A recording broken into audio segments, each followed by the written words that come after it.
Hola, buenas tardes. Gracias por acompañarnos a la presentación de los últimos libros de la Biblioteca de Artistas de Canarias, los números 69 y 70. Como saben, es la colección más antigua del Gobierno de Canarias, que empezó en 1991. Y se trata de monografías, la colección también llamada popularmente La Negra, que son monografías sobre los principales artistas de la historia de Canarias. Todas tienen una edición de primerísima calidad, a un precio muy asequible, en la actualidad creo que son 15 euros, y tiene también, además de unas ilustraciones de toda la trayectoria del artista, pues también tiene un informe, un estudio crítico, una biografía, una bibliografía, y también una selección de escritos sobre el artista o del artista. Se trata de que, además de que sea no solo para todos los públicos en general, que lo es, sino también para los investigadores que quieran trabajar sobre ese artista, pues se encuentren una fuente de documentación importante. Hoy presentamos primero el libro de Carlos Matallana, que me acompaña, lo presentará Ramiro Carrillo, que es doctor en Historia del Arte por la Universidad, de Bellas Artes por la Universidad de La Laguna, es docente, da clase allí. Durante mucho tiempo fue un pintor muy activo, que hace exposiciones individuales importantes, que recuerden en el COAC, me parece, el Colegio de Arquitectos, aquí en San Antonio Abad, en el Ateneo, y ganó sus premios de pintura y dibujo también en la Bienal, creo que cuando éramos todos muy jóvenes, en la Bienal, premio honor en la Bienal de Pintura en 96, en 98 por ahí. En los últimos años se ha dedicado más a la docencia y la investigación que a su labor como pintor, cosa que nos perdemos los demás. Y en la actualidad, después de terminar el libro Carlos Matallana, está trabajando en otro libro para la misma colección sobre Martín y Sicilia.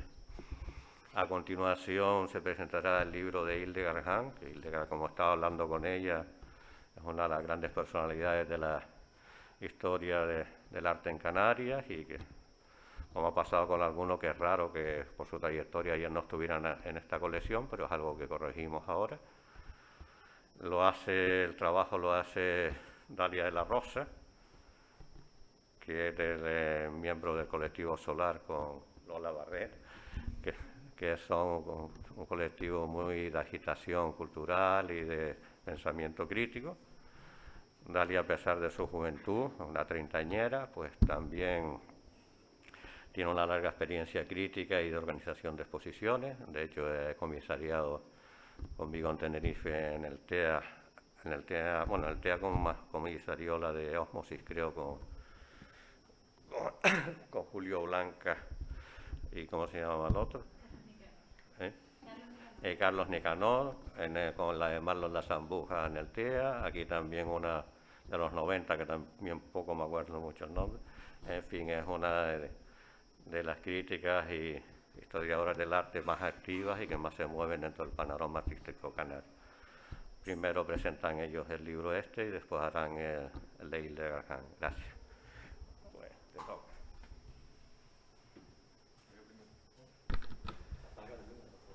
Sí. Hola a todos, les doy las gracias por estar todos aquí.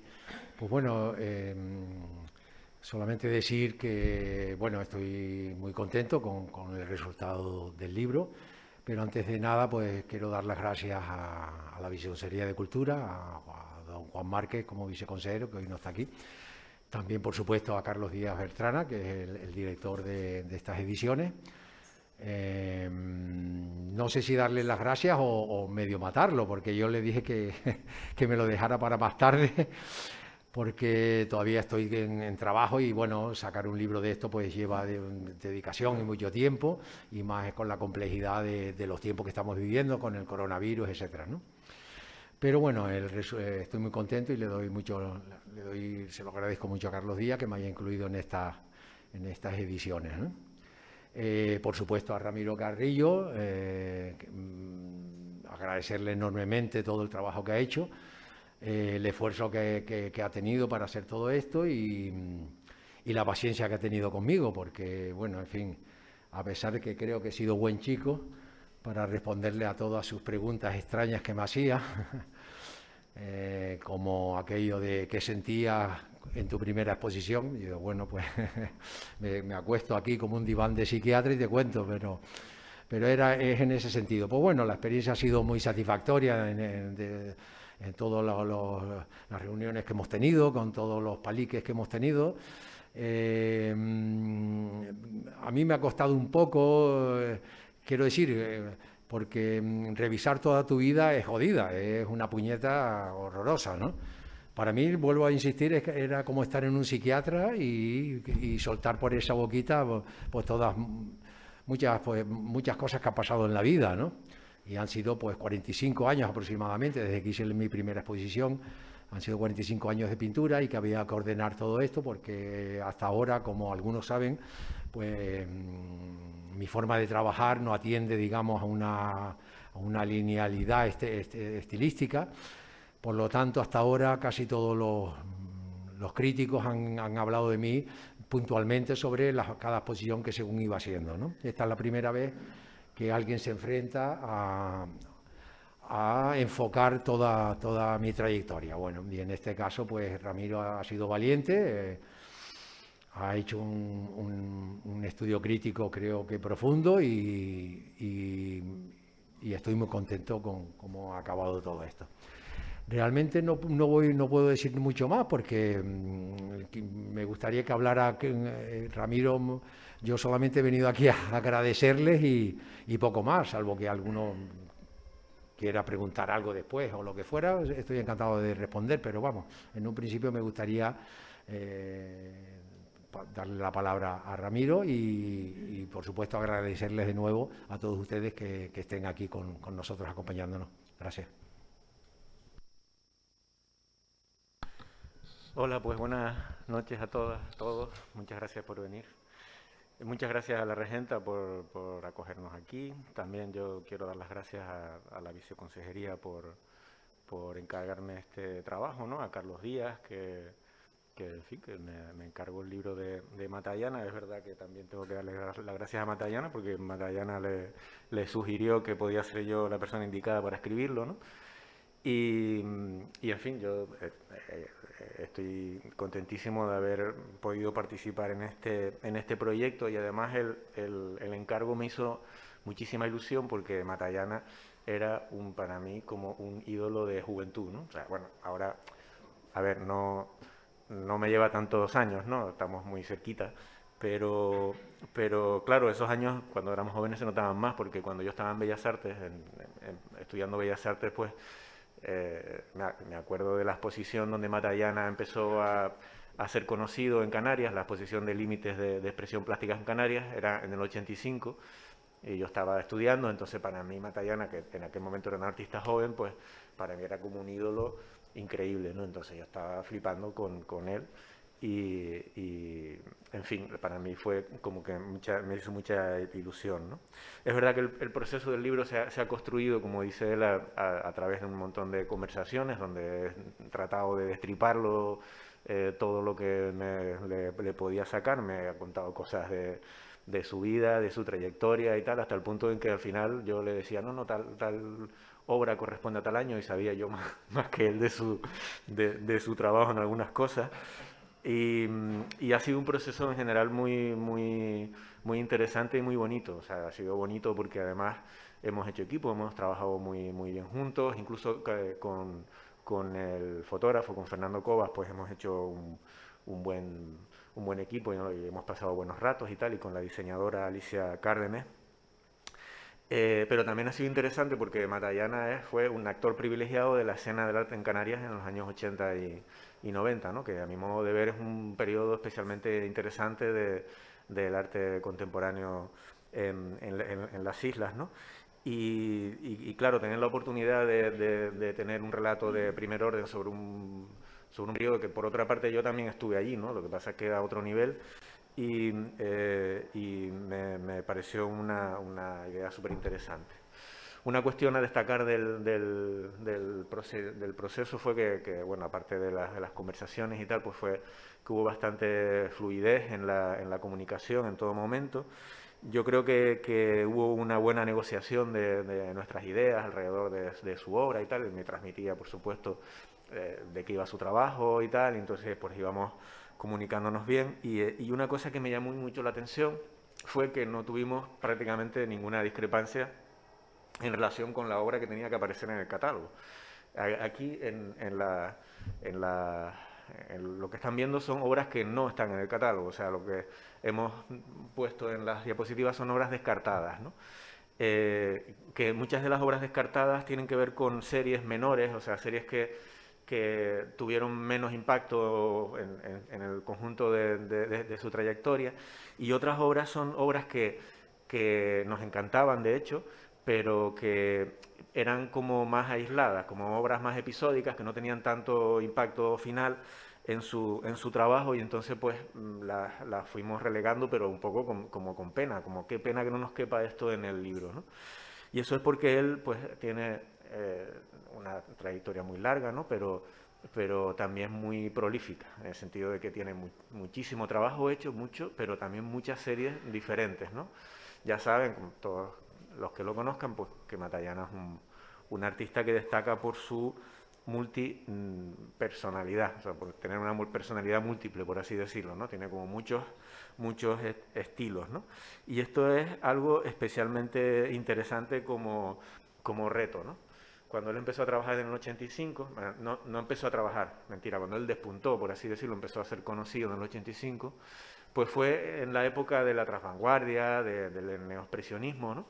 Y a mi modo de ver, Matallana fue de los artistas de su generación que mejor interpretó aquel momento.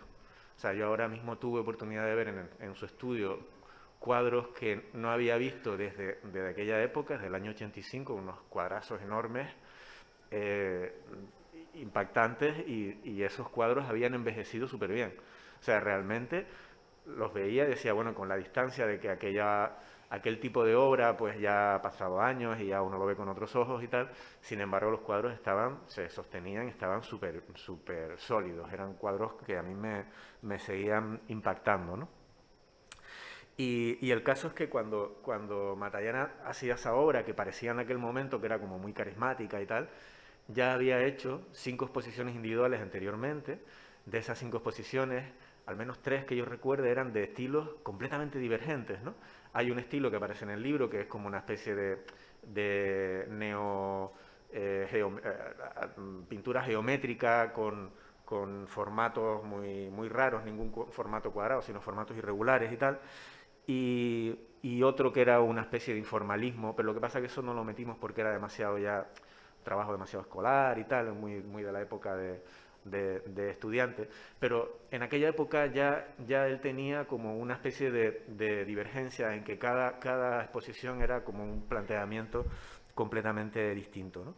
Sin embargo, entre el 85 y el 90, la evolución de Matallana parecía que era coherente. Parecía que iba evolucionando entre el neoexpresionismo ese que estaba haciendo en el 85, como que evolucionaba de una manera progresiva y coherente hasta la pintura de los 90, que era una especie de geometría, ¿no? de abstracción geométrica. Entonces, desde el punto de vista crítico, en aquel momento parecía como que Matallana estaba evolucionando, pero en realidad no estaba evolucionando. Luego, con el tiempo se vio que no, que él seguía trabajando con estilos muy diversos, ¿no? Él es un artista que destaca en su personalidad, ¿no? Destaca por un equilibrio entre dos cuestiones que a mí me parecen como en principio bastante contrarias, ¿no? Por un lado es un artista que se permite mucha libertad a la hora de trabajar, o sea, que llega al estudio y hace lo que le da por ahí, o sea, no se pone límites, no se sigue líneas regulares necesariamente, se transgrede mucho a sí mismo, a veces incluso se traiciona a sí mismo. En ese sentido se permite todas las libertades, no se pone espacios regulares, ¿no? Y sin embargo eso lo compagina con otra característica, y es que es un artista muy disciplinado. O sea, de repente está semanas, meses trabajando en un cuadro si lo necesita, ¿no? Entonces, tiene como las dos cuestiones, y las dos cuestiones están más o menos a la vez, ¿no? Es un artista muy muy metódico por un lado y muy loco por otro lado, ¿no? O sea, es que cosas muy diversas, ¿no? Eso se vio por primera vez en el 98. En el 98 Matallana hizo en Santa Cruz una exposición que se llamó Corolario. De hecho se llamaba Colorario, pero con una errata en el título del catálogo, ya se quedó Corolario para siempre. Y esa exposición era una exposición de abstracción geométrica pura, racional, metódica, estricta, coherente y tal. Y todo el mundo, yo me acuerdo de verla, los que íbamos ahí decíamos, pues Matallana es un tipo frío y desapasionado en su pintura, ¿no? Y solo un mes después expuso también en Santa Cruz, en el Círculo de Bellas Artes, una exposición. No, al mes siguiente. Un mes después, sí. Ah, entendí un año. No, un mes. Expuso una exposición súper loca, que estaba hecha de 200 millones de estilos distintos. Había figuración geométrica, pero abstracción geométrica, pero también había una figuración, habían bodegones, retratos, paisajes, había una especie de, quiero recordar que tenías como unos cuadros de medio, de abstracciones matéricas y tal, había un montón de estilos que no solo era que trabajaran en otro estilo distinto, sino que parecía un artista completamente diferente. Ya no era metódico, sino imaginativo, creativo, experimental, súper loco. O sea, eran como personalidades distintas, ¿no? Entonces eso fue durante mucho tiempo muy difícil de analizar porque parecía que él estaba como haciendo cosas muy divergentes y parecía un artista un poco sin una personalidad definida. Entonces, el reto que se planteaba el libro era definir la personalidad de Matallana, que es el hecho de no tener esa personalidad artística medible en términos de estilo, pero sí la tiene en otros términos. Esa es la cuestión, ¿no? O sea, que el reto del libro era coger toda la trayectoria de Matallana y darle sentido en cuanto a la evolución de los estilos que había tenido, explicarlos y tal, pero también generar el hilo conductor que daba sentido a todo ese trabajo que a mi modo de ver lo tiene, ¿no? Entonces, claro, una de las cosas que me di cuenta enseguida fue al leer los textos de sus catálogos, pues efectivamente es lo que decía él, ¿no? La gente que había escrito sobre su obra, pues había siempre hablado del último catálogo, de la última obra y tal, entonces eso quedaba siempre como incompleta. Una de las primeras personas que intentó hacer una aproximación global a la obra de Matallana fue Antonio Saya, que en el 2002 comisarió una exposición de retrospectiva de toda la obra, habían como 10 series distintas y tal, y él hablaba de un artista dual, hablaba de la condición gemelar de Matallana, porque él tenía un hermano gemelo que falleció, y entonces él pues hablaba de cómo esa condición gemelar también parecía darle como una especie de dualidad a su personalidad, ¿no? Y entonces hablaba de dos términos, ¿no? Situaba la obra de Matallana en una conexión entre una parte figurativa, abstracta geométrica y una figuración libre, más o menos interesante y tal. Y esa aproximación de Saya en el 2002 era todavía incompleta, porque luego todo el recorrido posterior de la obra de Matallana ha sido todavía más diversa y genera como un conjunto de obra que es todavía más poliédrica y más difícil de describir, ¿no? Porque ha tenido como bastantes trabajos. Ya les digo, las series que aparecen aquí son incluso las obras fuera de serie, las obras que están un poco fuera de las grandes líneas de trabajo. De manera que cuando uno entra en el taller de Matallana se puede encontrar cualquier cosa. Y era fascinante ver a Matallana cuando sacaba los cuadros y de repente había una pintura, tiene unos cuadros hechos con chorretones directamente salidos del tubo de colores fluorescentes y tal, y él estaba ahí flipando con aquellos cuadros y diciendo, oye, qué maravilla esto, me encanta, es que hacía tiempo que no lo veía y me encanta, y disfrutaba de ese tipo de pintura, a la vez que sacaba un paisaje sosegado, súper bonito, no sé qué y tal, y también era capaz de disfrutar ese paisaje, o sea que él realmente tiene la capacidad de vivir cosas tan divergentes de una manera coherente, ¿no? Entonces, bueno, ahí la verdad es que para establecer el hilo conductor de todo el trabajo yo me centré lógicamente, en que Matallana realmente es un pintor, en definitiva, ¿no? En esa cualidad de lo pictórico, ¿no?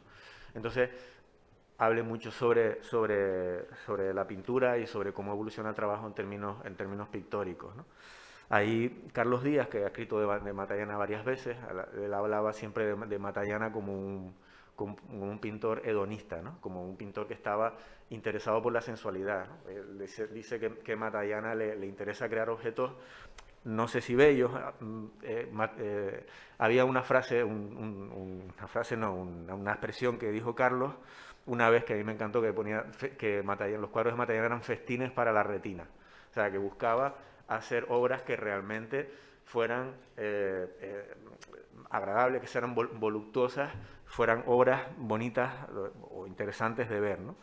Eso es interesante porque supongo que saben esa idea de lo retiniano que viene de Marcel Duchamp, que mucha gente lo utiliza como un elemento peyorativo, ¿no? Las obras retinianas son esas obras que parece que no tienen contenidos intelectuales, ¿no? Sino que están solamente hechas para la mirada, ¿no?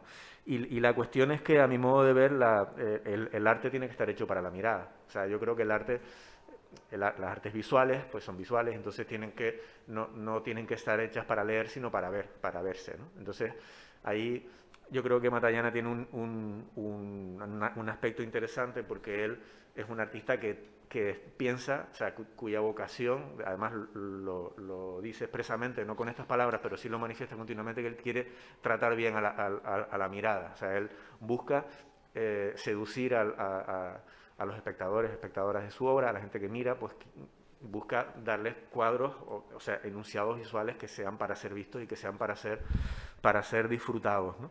Entonces hay un componente de lo pictórico, que es que el hilo conductor de todo su trabajo se mueve a través de las dinámicas, de las retóricas, a través de la pintura, ¿no? Los matices de lo pictórico es lo que está debajo, como sustrato de todas las cuestiones que hace. Él, por ejemplo, una de los elementos que contiene su trabajo habitualmente es como la idea del cuidado técnico de las obras, ¿no? O sea, las obras son siempre cuidadosas, están siempre bien terminadas. Incluso las obras de los 80, cuando las he vuelto a ver, me he dado cuenta de que eran obras meticulosas. O sea, dentro de que eran obras expresivas y expansivas y muy locas en su manufactura, sin embargo, esa locura tenía como unos límites. Era un pintor en realidad muy, muy cuidadoso, muy, muy meticuloso. En fin, en definitiva, y para ir terminando, pues el libro de Matallana es un libro sobre Matallana, pero en realidad yo he intentado escribirlo sobre un libro que habla sobre la pintura. Es un libro sobre pintura, ¿no? Creo que la pintura de Matallana es una pintura que tiene un montón de capas, que tiene un montón de texturas, de referencias y tal. Trabaja mucho referencias culturales, remite a cuestiones de historia del arte, a propia retórica pictórica. A mí me parece que es una pintura, en ese sentido, que está plagada de ese tipo de capas. Creo que es una pintura inteligente y una pintura visualmente inteligente. O sea, tiene una visualidad inteligente, y entonces creo que es, en definitiva, una buena pintura, ¿no?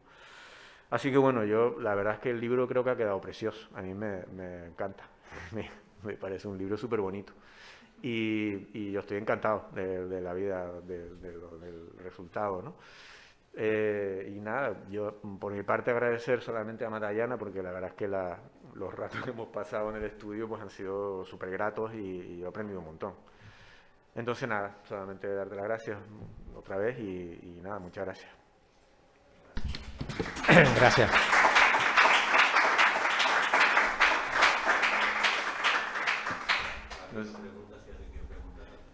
Dice Carlos que pregunte si alguien quiere preguntar.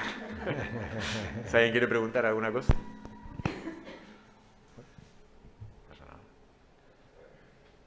Que también, bueno, lo único que quería decir, ahondando un poco en lo que decía Ramiro, de mis estilos y de mi forma de actuar en el arte, es que lo que están viendo, lo que hemos visto más o menos, son parte, pero no está toda la obra que tengo en mi estudio. Quiero decir, no toda la obra, pero no están ni siquiera todos los estilos que tengo y y las diferentes series que he ido desarrollando. Algunas de las cosas que han visto aquí, pues han visto a lo mejor solamente una de cada serie o cosas muy sejadas, pero sí es verdad que Ramiro estaba con esa palabra tan moderna que es alucinado, ¿no? Al entrar en mi estudio y ver la cantidad de cosas, cada vez que sacaba algo era nuevo y era diferente, y entonces pues bueno, fue un tiempo un poco de poner los pies en el suelo, de poco a poco ir masticando todos esos estilos y para ir metiéndose dentro de toda digamos, de toda la trayectoria, e ir aclarando eso. Bueno, era un poco simplemente era para decirle que bueno, de que lo que han visto hay todavía más y es más complejo, pero bueno, creo que Ramiro ha hecho un estudio estupendo y ha aclarado muchas cuestiones que hasta ahora no se habían pues no se habían puesto en la palestra acerca de toda mi multiplicidad de estilos y de mi forma de actuar en el arte. Pues nada más, muchas gracias a todos.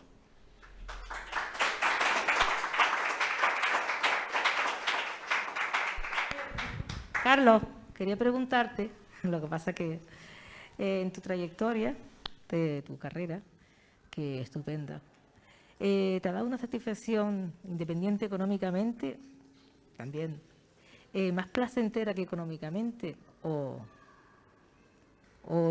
a la par, no sé? A ver, en tu carrera...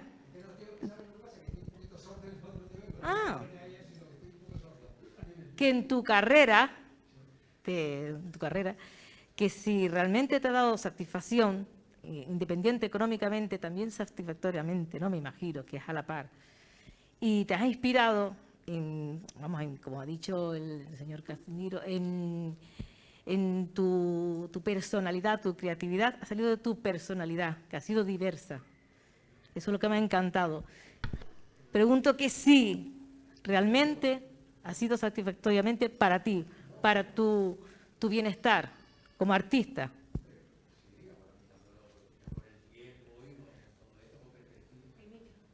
Mirándolo con perspectiva, estoy, vamos a decir, relativamente contento con todo lo que he ido desarrollando en todos estos años.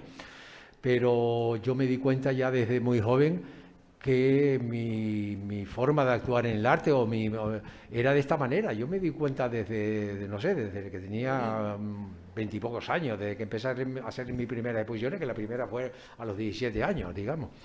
Pero sí me di cuenta, entonces siempre quise actuar así. Yo ya me atrevía a enfrentarme a todo tipo de personajes que criticaban mi forma de actuar, ¿no? Bueno, pues el arte, si hay algo interesante en el arte es la libertad, y en el siglo XX, los pintores, el arte del siglo XX ha sido desde el dadaísmo, del cubismo, en fin, ha habido una libertad extraordinaria que muchas veces no la quieren quitar a los creadores, ¿no?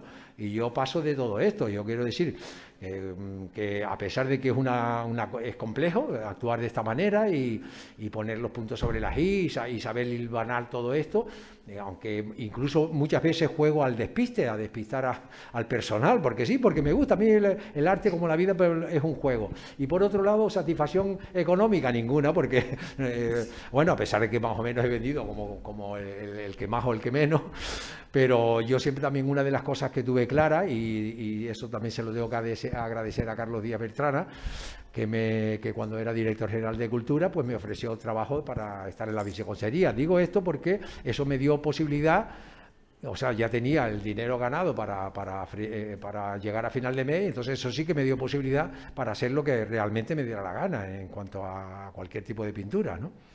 Y entonces, pues ya eso fue ya cuando ya era un garrulete, ya era un chico de 35 años aproximadamente.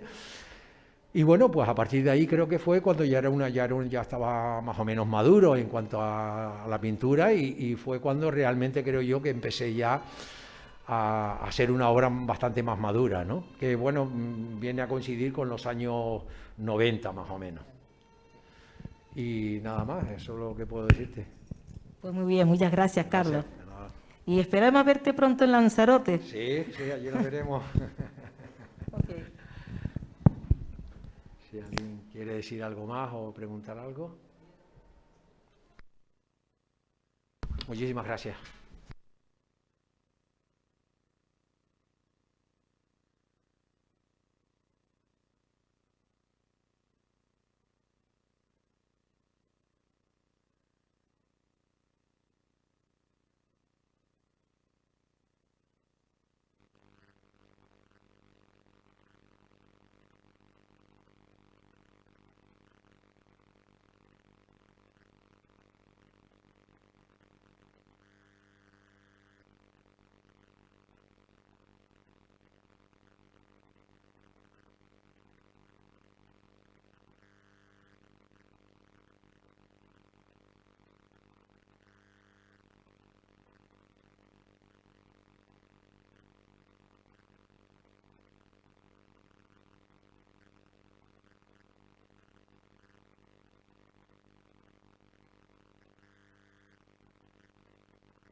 Bueno, buenas noches.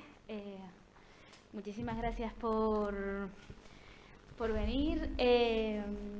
Tanto para Hildegard como para mí este momento es muy, muy especial porque estuvimos trabajando en el libro, ya no sé ni el tiempo, nos cogió la pandemia de por medio y los ritmos eran distintos, la vida se imponía, el cuerpo se imponía y bueno, me gustaría empezar por los agradecimientos porque es muy importante, porque un libro de estas características solo sale de una manera colectiva.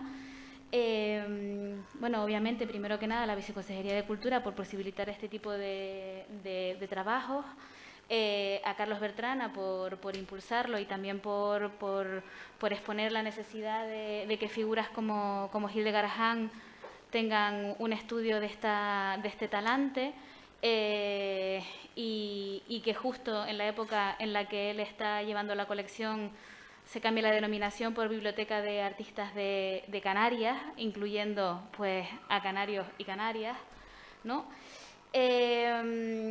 También a Pablo especialmente, a Pablo y Cintia Vera del colectivo PCJM, artistas que también hacen un trabajo de diseño muy especial y que ya les explicaré por qué forman parte de este libro. Muchas gracias a Fernando Cova, no solo por entender la obra de Hildegard en cómo cuidar su incursión en su casa, coger las obras y fotografiarlas, sino también por el trabajo de edición de todo el archivo de Hildegard, que también les explicaré. A Day Palmero, mi pareja, porque lo tengo que decir, me ayudó a bajar obra de 3 pisos de la casa de Hildegard.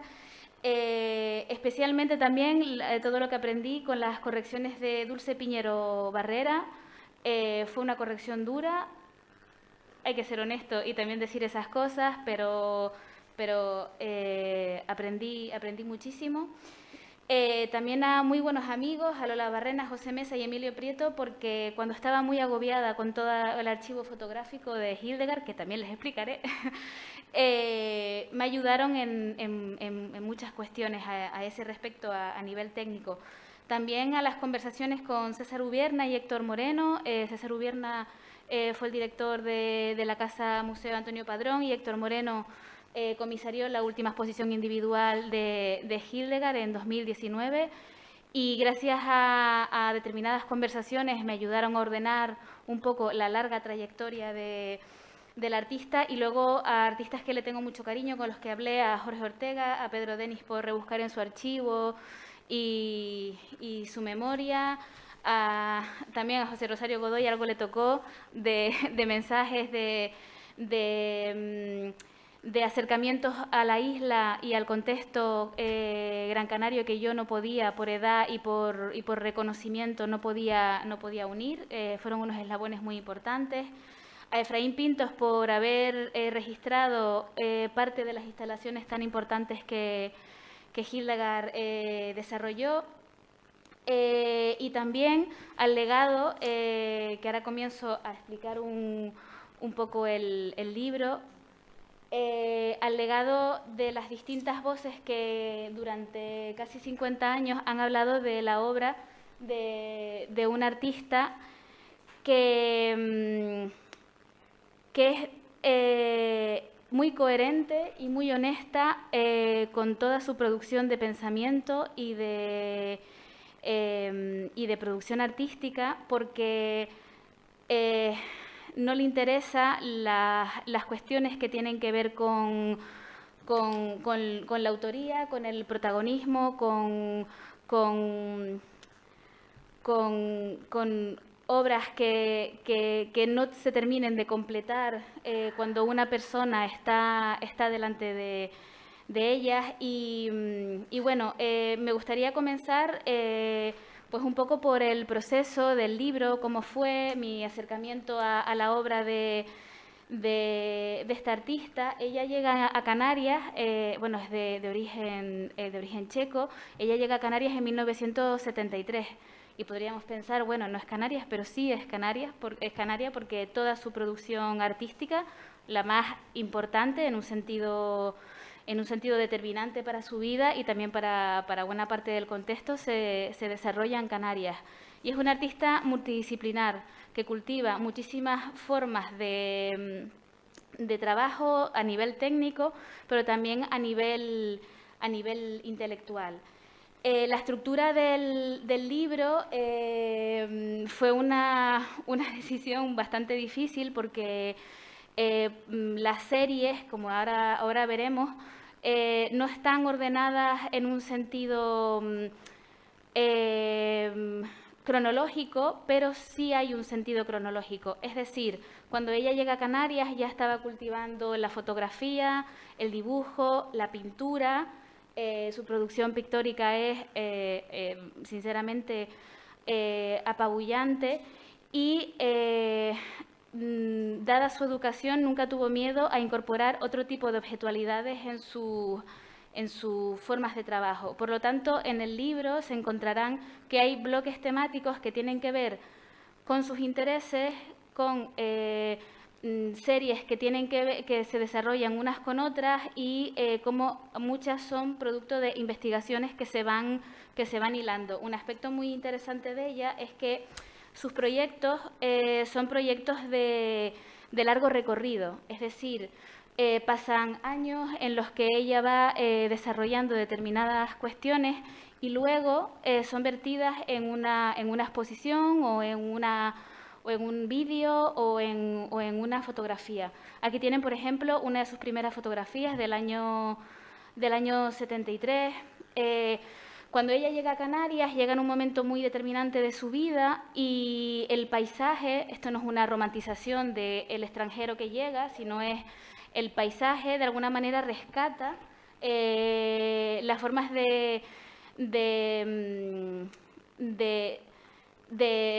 humanas de Hildegard. Es decir, Canarias de alguna manera empieza a ser su casa desde la hora y punto que la pisa, porque le interesa tanto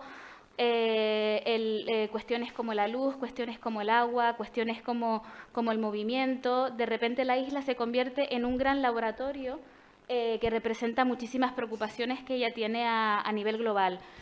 Sigue cultivando la pintura cuando está en Canarias, en los primeros años, por supuesto, pero hay un estadio muy importante. Ella hace la playa de las canteras, es casi como en la obra de Padorno, un protagonista muy importante en su obra, es casi como su pareja artística, que igual ella no estará de acuerdo en cómo lo digo, pero a mí siempre me ha dado la sensación que ella le da al mar y las canteras le devuelve otras cosas.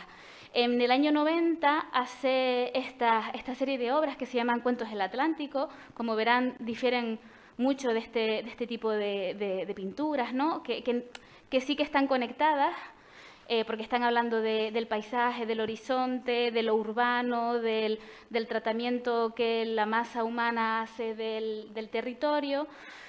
Pero en esta serie, en Cuentos del Atlántico, lo que ella hace es dejar hacer al mar. Es la primera vez en la que ella se aparta como autora de la firma de la obra, como una grandilocuencia, y el paisaje se representa a sí mismo, de tal manera que lo que está aquí son las huellas del mar en la tabla. Esto introduce cuestiones que son súper importantes para ella, como la cuestión del azar. No sabe cómo va a quedar la obra. Luego vendrán en la misma década series como Comportamiento Urbano, que son obras como de gestos muy sencillos que son tablas que ella dispone en la carretera y pone alquitrán. Entonces, los coches pasan y dejan una huella. Desde mi perspectiva, este gesto tan sencillo encierra mucho poder simbólico, porque lo que ella está tratando de generar aquí es un registro de determinado comportamiento, del ritmo de la ciudad, del movimiento de las personas. Aquí también introduce pues, cuestiones que le interesan, como que la ciudad hable también a través de sus obras. Podría estar aquí muchísimo tiempo, porque ya ven que todavía voy por la página 26, pero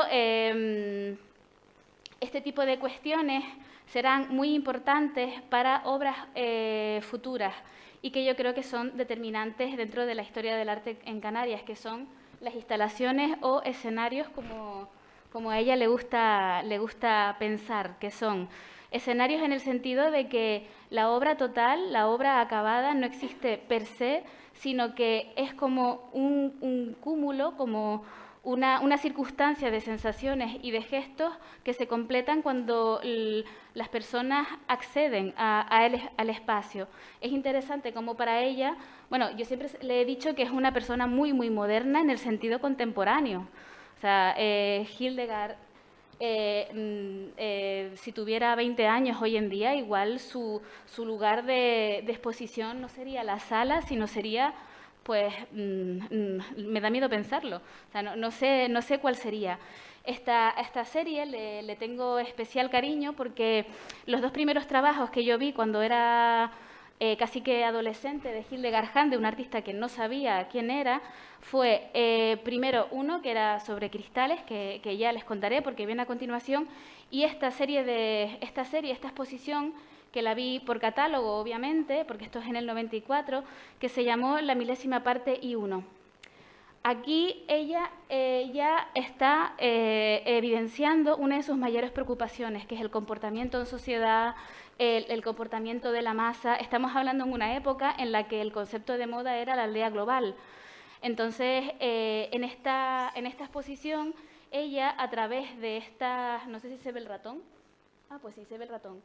Esto es una serie de fotocopias de un dibujo matriz que ella hizo que representaba la milésima parte de la población a nivel mundial, que era el número de, o sea, la población que estadísticamente estaba presente en la Tierra en el año 94. Y del 91, sí. Entonces ya Sí. se ha multiplicado muchísimo. Exacto, claro, se ha multiplicado muchísimo, o sea, las conversaciones, claro, ¿qué haría Hildegard hoy en día con este proyecto? ¿Dónde lo expondría? Y entonces, claro, ella tiene una vertiente filosófica muy importante, es licenciada en Bellas Artes, pero en filosofía también, de escuela alemana. Entonces, aquí hay un pensamiento muy crítico acerca del comportamiento en sociedad y acerca de la imposibilidad de vivir en comunidad o como una comunidad tranquila. El dibujo matriz son una serie de garabatos que son figuras humanas y entonces a través de la repetición la sala entera representa el mundo y la forma de poder pertenecer a él es a través de un diminuto espejo. Entonces, los dibujos son diminutos, garabatos, y el espejo no te representa en tu totalidad.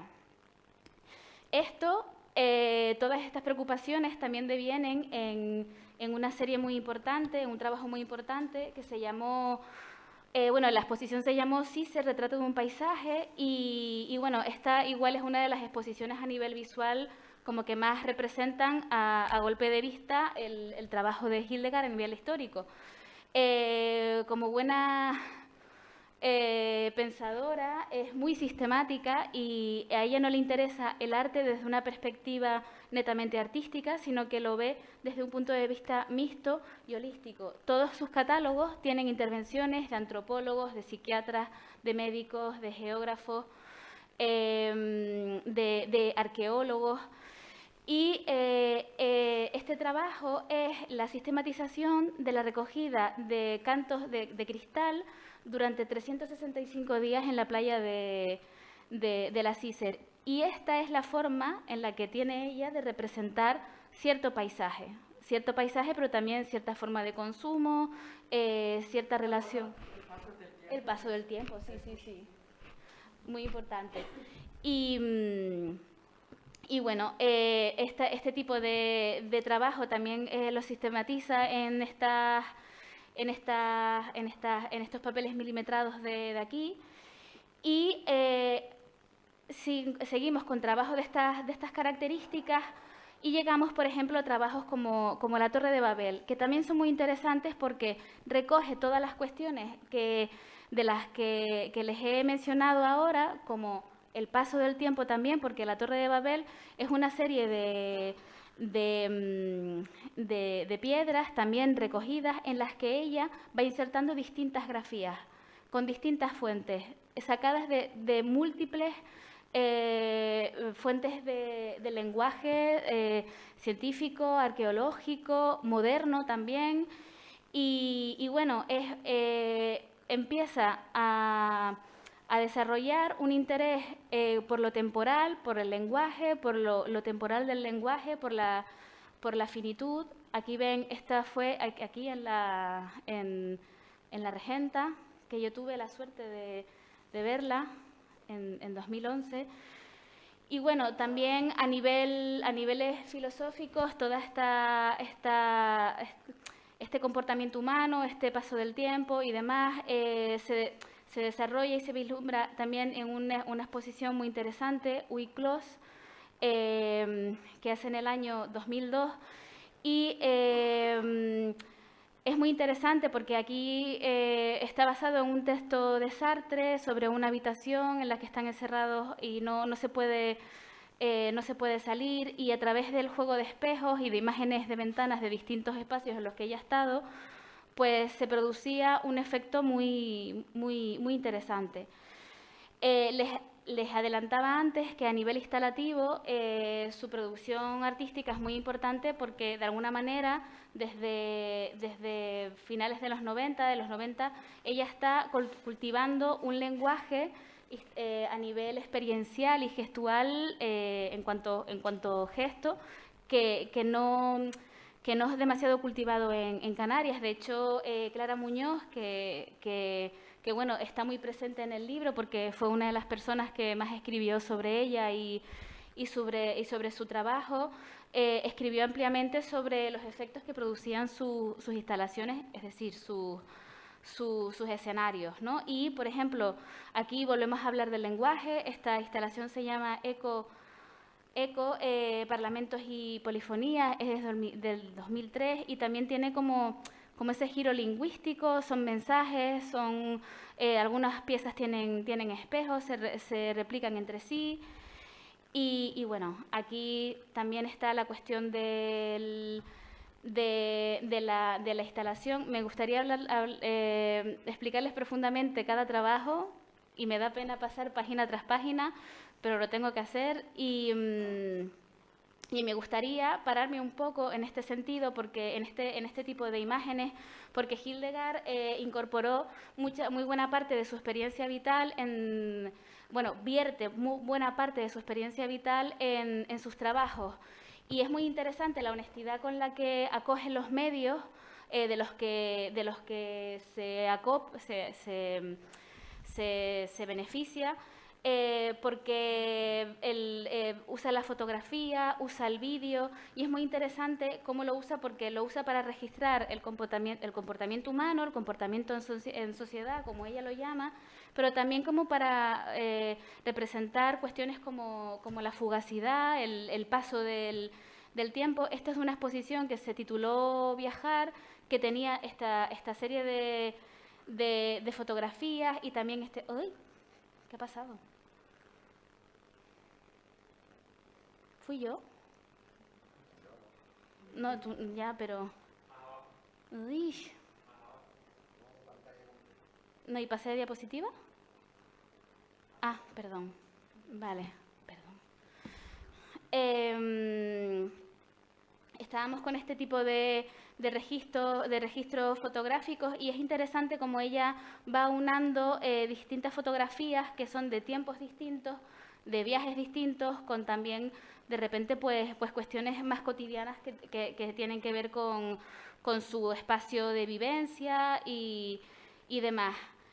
No obstante, dentro de este proceder con nuevos formatos, sigue cultivando la pintura. Esta serie es muy interesante, se llama String Quantum, Y es muy interesante porque de alguna manera también relata o es ejemplo de la forma que tiene de realizar sus trabajos a través de investigaciones muy serias, muy sistemáticas y de largo recorrido. En este tipo de obras podemos ver conexiones estéticas luego con su trabajo posterior en vídeo, los intereses que tiene sobre la luz, los intereses que tiene sobre muchísimas cuestiones científicas que ella investiga muy arduamente.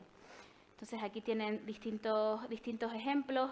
Sigue produciendo escenarios. De repente en esta época, en esta exposición, se pueden ver este tipo de piezas con este tipo de vídeo, con esta intención escultórica.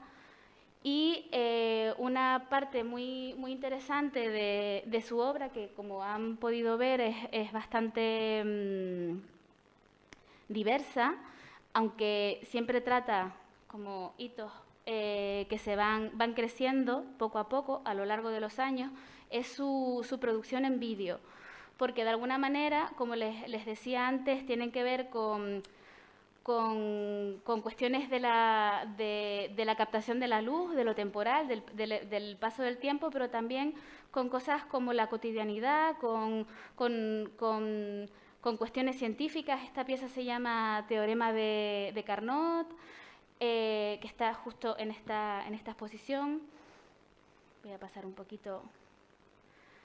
También, bueno, su producción de dibujo, hay una exposición muy importante que ella destaca mucho, que se llamó Observaciones y Conclusiones, que fue 40 años de dibujo en una exposición comisariada por Clara Muñoz, y es muy interesante a nivel de compendio, porque desde la perspectiva en la que yo me situaba, que es muy externa a la obra de Hildegard, por una cuestión generacional, me ayudó a ver y entender 40 años de dibujo, casi 50 años de dibujo, en el sentido de que sus dibujos se explicaban por sí mismos, obviamente, a nivel correlacional. O sea, de repente estaban mezcladas series muy distintas, series del 79, dibujos de los 2000, pero todo tenía cierto sentido. Por ejemplo, este es del 96 y este Telespectador es del 79. Y los estudios críticos que ella, de las personas que ella invitó a escribir, realmente fue de las primeras veces que yo he sentido intelectualmente en mi vida en la que de verdad, cuando las personas que, o sea, es que no sé cómo expresarlo sin emocionarme. La obra obviamente habla por sí misma, pero esos textos de alguna manera completaban el relato. No eran textos que tuvieran que ver con personas del mundo del arte, en este caso era un filólogo, pero me parece fascinante la capacidad que siempre ha tenido Hildegard para saber determinar con qué personas quiere estimularse intelectualmente. Y en ese catálogo lo encontrarán en las bibliotecas, porque yo lo he encontrado. De verdad que me parece muy interesante que lo consulten. También cultiva cuestiones como el collage, que igual a priori no parece que tengan demasiada relación en un primer golpe de vista, pero en un segundo sí que la tienen. Hay collages que tienen parte de piezas de la milésima parte y el 1, o sea, pero tienen que ver simplemente no, tienen que ver con todos los intereses que ella a nivel social va mostrando. Perdona, aquí me gustaría interrumpir. Sí. Era especialmente para la petición, para el libro que dijo Berta Sichel.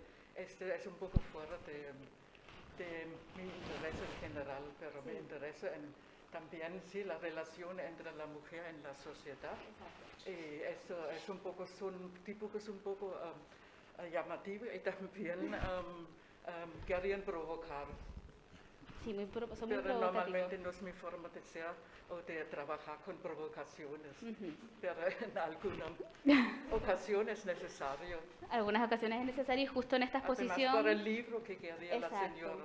Sí, este libro se llama Cárcel de Amor y es un proyecto colectivo que se realizó desde el Reina Sofía. Y bueno, esto hace destacar mucho la personalidad de Hildegard, como ponerse en el lugar de lo que es necesario hacer, aunque sea algo que no va justo en el momento en el que estabas. Bueno, y ya para ir acabando, espero si tienen alguna pregunta que yo pueda completar alguna de las cuestiones que se me han quedado fuera. La producción de vídeo, que es parte de las cuestiones que más ha cultivado en los últimos años, es muy interesante porque parte de preceptos no profesionalizados en el sentido de la edición de vídeo, de una cuestión como más estetizada en relación al videoarte, sino que son trabajos que están muy conectados con series como la Cícer, el movimiento del mar, la escritura que es capaz de ver en el reflejo del agua por la noche. Esta exposición fue muy interesante. Esto es se llamó este políptico de vídeo, representa de alguna forma las 4 estaciones. Se expuso en el Gran Canaria Espacio Digital y es muy interesante porque en esta época tampoco había una producción de vídeo en Canarias apabullante. Y bueno, si tienen en algún momento oportunidad de verlo, una de las labores más arduas del libro ha sido ordenar parte del archivo de Hildegard. Digo parte porque queda bastante por hacer. Es muy interesante que puedan ver estas piezas. De hecho, 2 de ellas, que es esta Fuego y esta de aquí arriba, la pueden ver en el Gran Canaria Espacio Digital, así que les invito.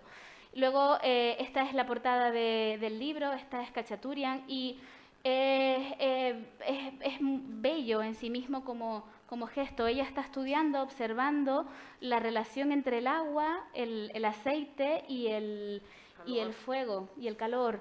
Y parece de una obviedad rutilante, pero no lo es. O sea, son horas de observación, son horas de pensar en las formas, de ver una sincronicidad con asuntos estéticos que tienen en la cabeza, pero también con cuestiones científicas.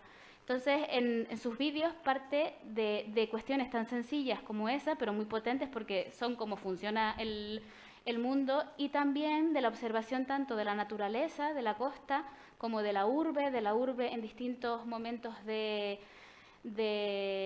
día, del fuego.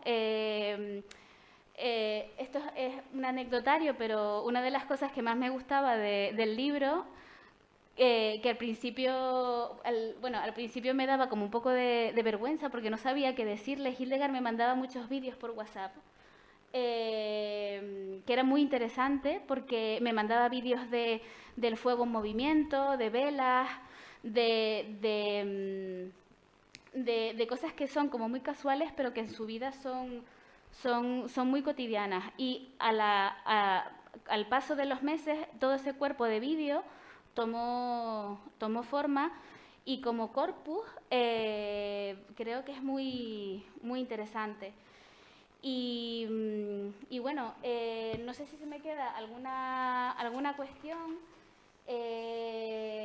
Ahora voy a apagar las luces y vamos a ver una pieza muy breve del artista, y luego tendremos el placer de escucharla. Así que ahora. Pues vale, gracias, muchas gracias, Dalia. Lo sé que era complicadísimo. Pero lo conseguiste.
Bueno, el título del vídeo es Walking in the Sky, sabemos todo que no es posible. Es sobre esa realidad, que es realidad, es ilusión en nuestra vida, pero me gustaría adelantar una cosa mucho más antes porque Dalia ha destacado mi relación entre la ciencia y la pintura, pero aquí me encuentro con Carlos Matallana porque tiene que ser todo una fiesta para los ojos, pero sí, eso es disfrutar, ¿no? Ahora quiero adelantar una cosa, un pensamiento. Cuando hizo la redacción para el acceso a la universidad en Alemania, por supuesto, yo tenía como tema de Paul Klee, Kunst gibt nichts Sichtbares wieder, sondern macht sichtbar, traducido al español más o menos. El arte no se trata de reproducir la realidad, sino hace cosas visibles. Yo me tendí un poco más a la ciencia porque quiero saber qué hay detrás de que nos fascina en los ojos, que es nuestra realidad inmediata, sino que nos fascina en general. Y ahí empecé a investigar desde el principio, hacer las cosas coherentes en cada tema. Por ejemplo, en la Torre de Babel, es una investigación muy seria sobre la historia de la escritura.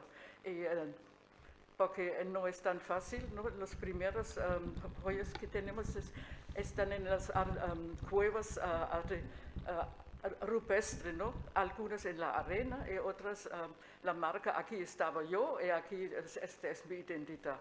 Y después otra cosa que también para mí era muy importante, eso de los parlamentos y polifonía. Aquí estoy investigando realmente, más tirando a la sociedad, al comportamiento entre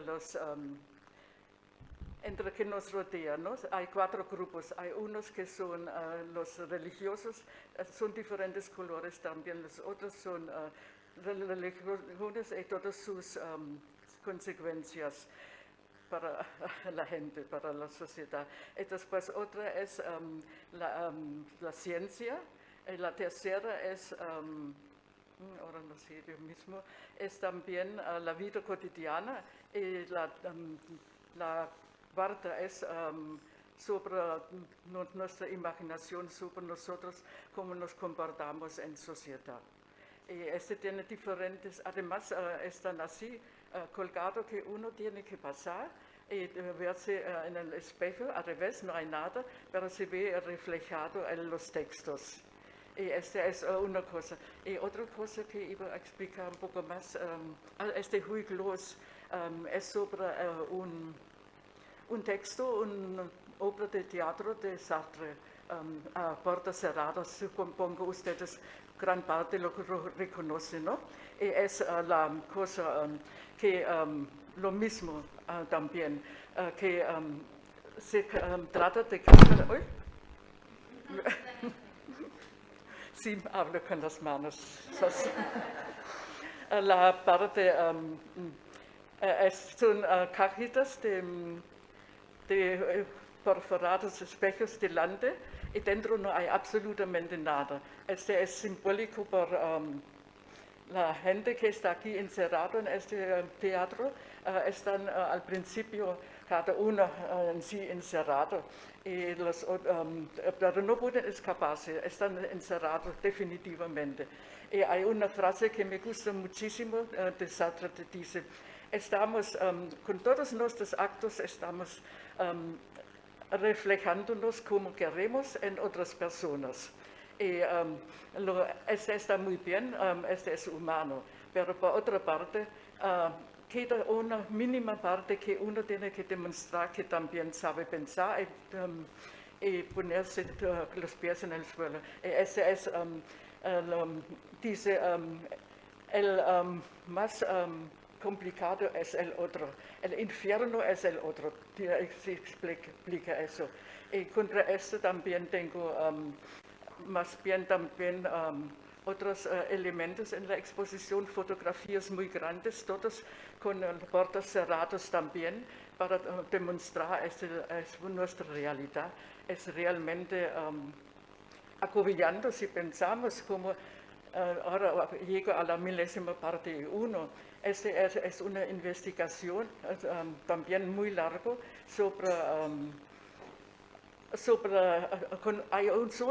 existe un solo dibujo que he hecho en el año 1091, sí, he multiplicado, transformado en cosas grandes. En el principio era una crítica a nuestra forma de multiplicar todo y de dejar nuestras manos que pueden pintar también, dejar nuestras manos en el mundo digital, por ejemplo, ausente de nosotros mismos. Y entonces ponerse aquí como una persona, una personalidad, cuesta un poco esfuerzo y muchísima tolerancia. Y porque ahora vuelvo a Canarias, porque definitivamente me asenté aquí como una extranjera, lo dijo una vez un periodista muy bonito, una canaria adoptada, una extranjera adoptada de Canarias. Sí, es porque vivo en Canarias, es para mí la fascinación del horizonte.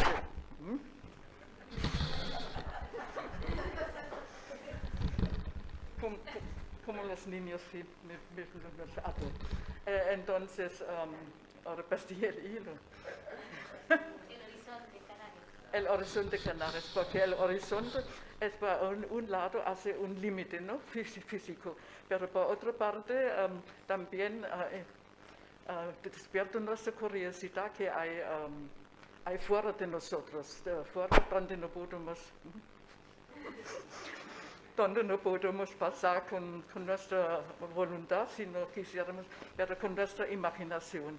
Es sobre la idea de la imaginación que nos hace muchísima falta de imaginar que en otros lugares hay otras personas viven de otra manera. Y esa es la parte que me gusta viajar, no para demostrar que aquí estaba yo, aquí, sino hay una cosa muy importante que descubrí en la fotografía.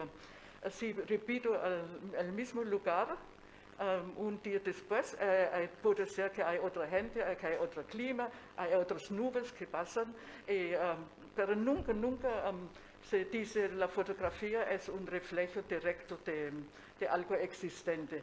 Y ese es uno de mis problemas muy grandes que no he resuelto, creo no hay bastante tiempo para resolverlo. Que realmente es la realidad y cuál es nuestra imaginación. Eso demuestra eso, por ejemplo, Walking in the Sky, ¿no?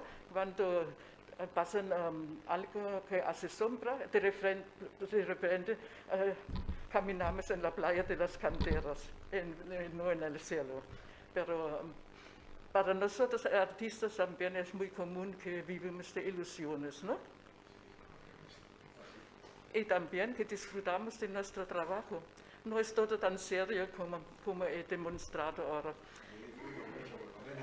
Sí, y hay una última cosa que también me gustaría mencionar. Cuando era niña vivía en un pueblo en Chequia, entre luz y sombra, ¿no?, en un valle chiquitito. Y no tenemos luz eléctrica, nada. En una noche de mayo estábamos esperando hasta que salieron los típicos carabajos del mayo. Entonces estaba el cielo tan cerca que a veces es parecido que arriba en agosto en el Pinar de Tamatava, porque puedes ver la Vía Láctea como si puedes tocar. Pero entonces pregunté a mi padre, ¿y qué hay detrás? ¿Y qué hay detrás? ¿Y qué hay detrás? El pobre hombre dijo, eso me gustaría saber a mí también. Claro, pero porque se cansó, me explicó un par de cosas, pero entonces tenía la sensación de la inmensidad. Y ese también me viene siempre en mis trabajos, que somos tan chiquititos en un lugar, pero la inmensidad de otros que viven también en este momento, que son mucho más que 5.000 días tiene ese dibujo que fotocopié y lo pegué en las paredes. Claro, de repente da un shock bastante grande ver tantos chiquititos, ahora son por lo menos 7 mil millones o más, rozando los 8 mil millones, ¿no? Y entonces, todos estos existen también, buscan su lugar y buscan donde quedarse y buscan también incluso tal vez un poco afirmación, todos estos rollos sentimentales que hay detrás. Creo es todo que no voy a entender muy. Muchas gracias, Carlos, y muchos, Alejandro también. Y además tú me has posibilitado 2 exposiciones en La Regenta, que es un lugar fantástico para exponer.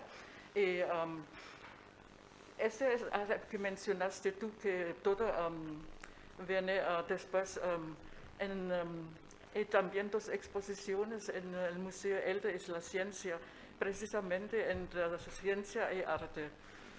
Y ahí eran obras juntos de 10 años más o menos. Entonces la gente preguntó, ¿eso qué es? ¿Es una colectiva?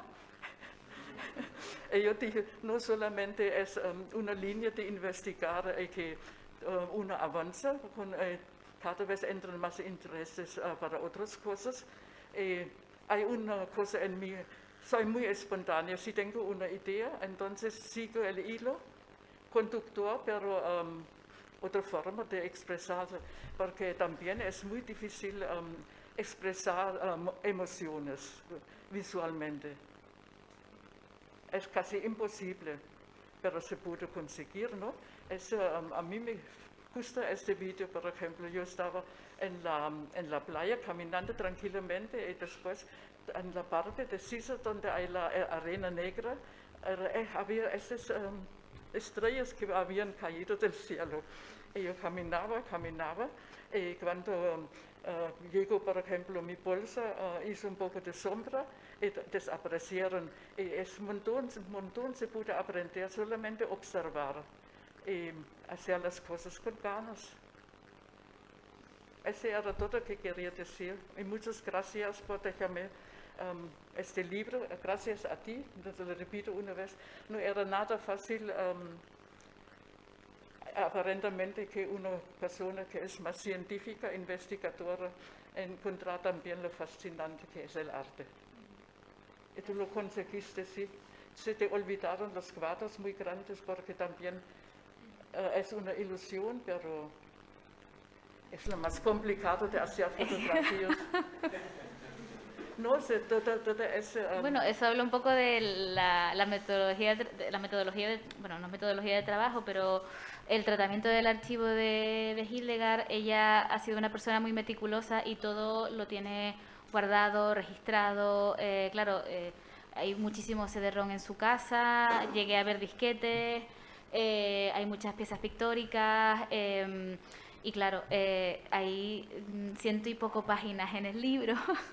Entonces ha sido que Pablo lo sabe bien, ha sido una labor como de criba que intentaba, el libro en el fondo intenta ser como una herramienta de información para que las personas del futuro o las del presente indaguen justo en los aspectos que más le interesen de tu trayectoria.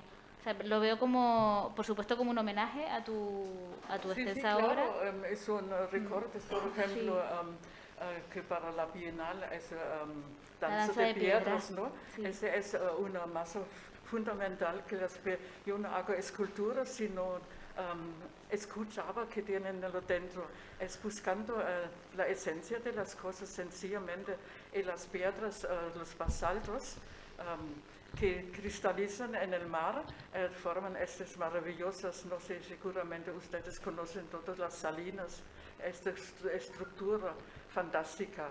Y ese es un homenaje muy grande a Canarias, porque sin Canarias no había, o sin la grande masa de lavas en Lanzarote, donde crecieron así chiquititos plantas, crecieron, y después de la derrota completamente total de la tierra, la vida sigue y la tierra tiene su propio lenguaje. Y todo esto pasa por esa cabeza. Bueno, si tienen alguna pregunta o... ¿O ya están cansados? No sé. Bueno, sí, entonces me he explicado muy mal. No, te has explicado muy bien. Bueno, muchísimas gracias de nuevo.